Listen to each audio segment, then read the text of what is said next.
Y pasamos a la segunda charla. Bienvenido, que pase Daniel Grimaldi, que es del grupo...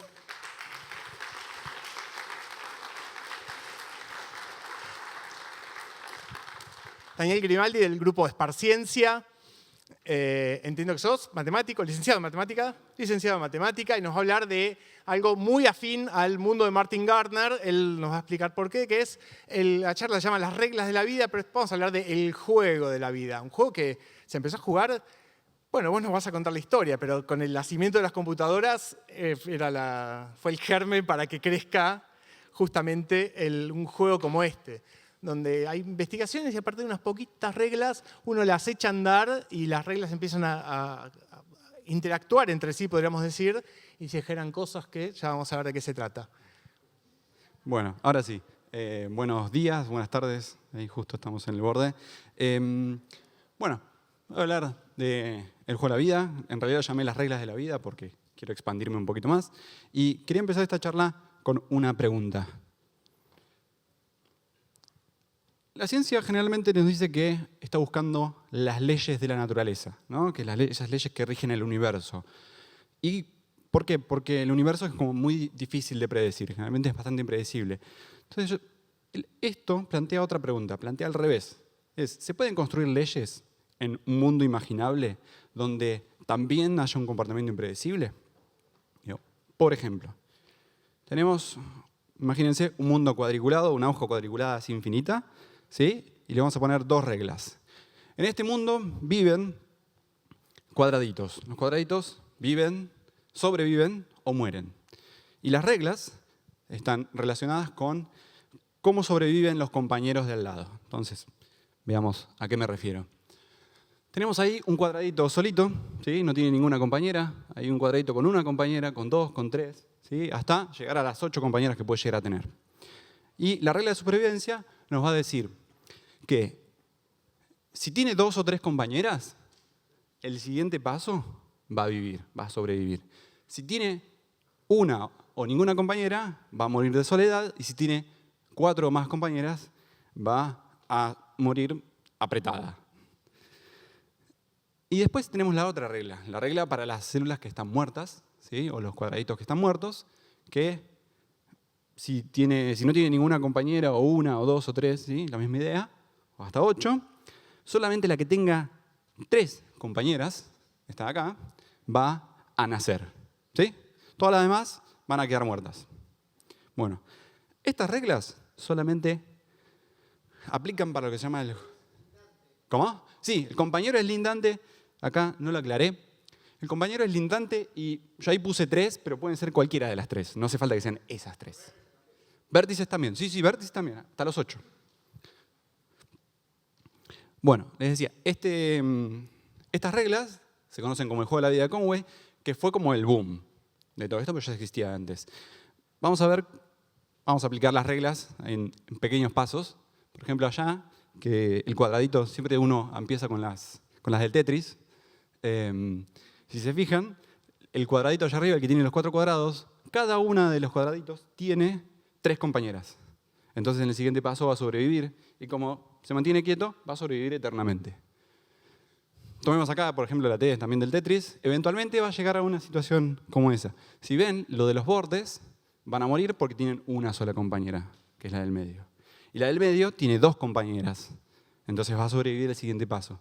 En el siguiente paso, vamos a ver que lo que estaba en horizontal se puso en vertical. Por supuesto, verlo así quietito no está bueno, pero piensen que así es como lo pensaban cuando recién arrancaba. Con la computadora podemos hacer otras cosas. Podemos decirle a la computadora que plantee las reglas y que simplemente muestre cómo va evolucionando. Este es el primero que surgió, se llama glider, que significa arrastrarse. Y a partir de ese surgieron otros con la misma idea, que se pueden ir moviendo, ¿sí? O que pueden ir latiendo. Y ahí como se empieza a jugar a este juego de la vida. Se empieza a identificar como que hay cositas que están vivas.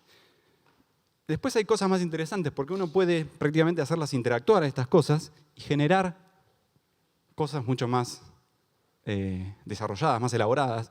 Estas cosas se llaman sembradores, porque lo que están haciendo justamente es sembrar nuevos gliders. No sé si se ve ahí. Bueno, pero ¿cómo comenzó todo esto? Porque la verdad es difícil averiguar, digamos, a quién se le ocurrió semejante idea. Todo este conjunto de cosas se llaman autómatas celulares. Y uno de los primeros que pensaron fueron von Neumann y Ulam, que capaz no los conocen, pero son matemáticos, famosos matemáticos dentro de los matemáticos. Que von Neumann se preguntó en el perfil de la robótica, en los robots, cuán difícil era replicarse, autorreplicarse.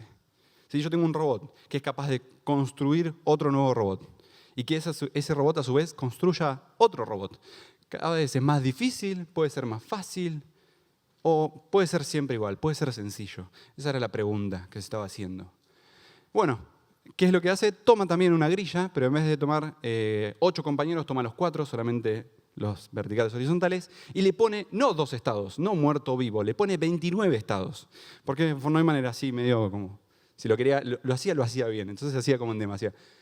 ¿Qué es lo que pasó? No pegó mucho. O sea, esta parte era muy difícil. Y estamos hablando encima de la década del 40, donde las computadoras eran del tamaño de una habitación. ¿Sí? Si es que había 2 o 3 en el mundo, no había muchas más. 30 años más tarde, Conway toma esta idea y empieza a pensar las reglas que hoy conocemos, simplificando un montón el modelo de von Neumann. Pero fue gracias a Martin Gardner en que se hizo famoso, porque lo publica en el Scientific American, en su columna de juegos matemáticos, ¿sí? Y le pone el título encima, Las fantásticas combinaciones del nuevo solitario de John Conway, Life. En castellano le traducimos El juego de la vida, pero... y comenta en el texto, dice que como no todo el mundo tiene computadoras, le sugiere agarrar un tablero de Go, ese juego chino, que es justamente una grilla cuadrada, y usar las fichas del Go para modelar el vivo o muerto. Bien, pero acá notan algo extraño, ¿no? Estas reglas son distintas, o sea que las reglas se pueden cambiar. Las reglas S y B, que son S de supervivencia y B de born, de nacimiento, se pueden cambiar. Por ejemplo, tomé un logo al azar, haciendo honor. Así interactúa el logo con el juego de la vida. Ven que es medio como caótico, no se entiende bien qué está pasando. No se lleva bien, generalmente el juego de la vida no se lleva bien con las imágenes que uno usualmente ve, pero hay otras reglas. Ahí está la anotación. Ven que dice, born nace con 3 y sobrevive con 2 o 3. En cambio, nosotros podemos decir que nace con 3, 5, 6 o 7 compañeras y sobrevive si tiene 5, 6, 7 u 8 compañeras. Bueno, esa es otro juego de la vida, es distinto al de Conway, y lo que genera en general son esas amebas de forma de diamante. Y después está otra opción, porque también podemos decir que nazcan y que nadie sobreviva en el siguiente paso. Ese sería el caso de este juego de la vida, o esta regla, que dice que si tiene 2 compañeras, nace. ¿Sí? Nacen las que tienen 2 compañeras. Y las otras, las que están vivas, mueren todas. Uno pensaría que se mueren ahí al toque todo porque ninguna sobrevive, pero no, se genera esto medio extraño. Entonces como que es medio impredecible. De hecho, el juego de la vida tiene su particularidad además, a diferencia de otras, porque es mucho más impredecible que cualquier otra regla. Está demostrado matemáticamente que tiene la misma potencia que cualquier lenguaje de programación. Si uno quisiera identificar el juego de la vida y sus interacciones con un algoritmo, lo puede hacer. O sea, es bastante más complejo de lo que uno esperaría. Pero no son las únicas reglas que uno puede cambiar. Uno puede cambiar inclusive la dimensión. Uno puede pensar, vamos a hacerlo en una dimensión. Esto está bastante estudiado por Wolfram, que escribió un libro que dice una nueva ciencia, que habla justamente de los autómatas celulares, que estudia en los autómatas celulares con una dimensión, pero también uno puede pensar en 3 dimensiones y en cubos. Y para el matemático, que le gusta pensar en varias dimensiones, te puede pensar en 4, 5, 20 dimensiones, no tiene ningún problema. Total, el laburo es decodificar y trabajarlo de esa manera, ya no gráficamente. Pero sin duda, lo más estudiado es en 2 dimensiones. Ahora, esas dos dimensiones uno las puede pensar no solo en el plano, sino puede pensar en una esfera, lo puede pensar en una dona, lo puede pensar en un pretzel. Eso es un pretzel, ¿no? Sí, es un pretzel. Tengo hambre, perdón. Otra cosa que uno puede cambiar son los estados, como lo que planteaba von Neumann, que dependía de las condiciones. Otro puede ser el entorno, ya no de rango, que sería de rango 1, las inmediatamente cerca, sino que se puede estirar a algo de rango 2 y también puede elegir, no necesariamente quedan las del borde 8, pueden ser 4. Inclusive hay una versión hexagonal, ¿sí? Que en realidad en vez de tener 8 compañeras tiene 6 compañeras y se estudia de esa manera. Y además también le podemos agregar como modo de estado el tiempo de vida. Si tenemos un cuadradito, una celda que sobrevivió, entonces la pintamos de otro color y tiene otras reglas. Esa. ¿Sí? Además, hay mucho más. Un montón de cosas se pueden hacer. Como por ejemplo, probabilísticamente. Todo esto es determinístico. Esto o pasa o no pasa. En cambio, podemos hacer una regla que diga hay un chance de un 50% de probabilidad de que ocurra como de que no. Eso podemos agregarlo. O sea, que la cantidad de reglas que uno puede poner, la verdad es que es muy grande. ¿Y cuáles son los desafíos, así para darlo en modo lúdico? Por ejemplo, generar fauna. ¿Sí? Hacer estos sembradores que les mostré antes, ser constructores. ¿Sí? Son todos tipos de configuraciones. Las naves son las que se mueven, los replicantes es esto que les contaba de von Neumann. Los constructores construyen cosas. Es más, les voy a mostrar el ejemplo, que lo tengo por acá.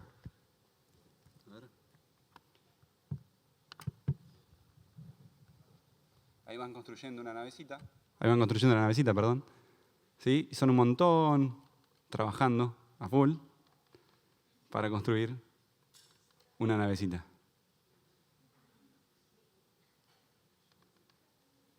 Este para mí es el más divertido. Demuestra que organizados podemos hacer de todo. Inclusive las células más chiquititas, así que imagínense nosotros. Pero bueno, otra de las cosas que se pueden buscar se llaman jardines de Edén, que es configuraciones que no pueden venir de un estado anterior. Obviamente se hace mucho juego con esto de la mística divina, como podrán notar. Otra cosa que se puede hacer es ir cambiando las reglas y ver cómo una configuración maneja, si sobrevive, si muere, ¿sí? O dar una regla que conozcamos tenga un determinado efecto, como por ejemplo les contaba esto de las amebas con forma de diamante. Bueno, ya me estoy quedando sin tiempo, así que los esperamos en nuestro taller, del otro lado. Gracias.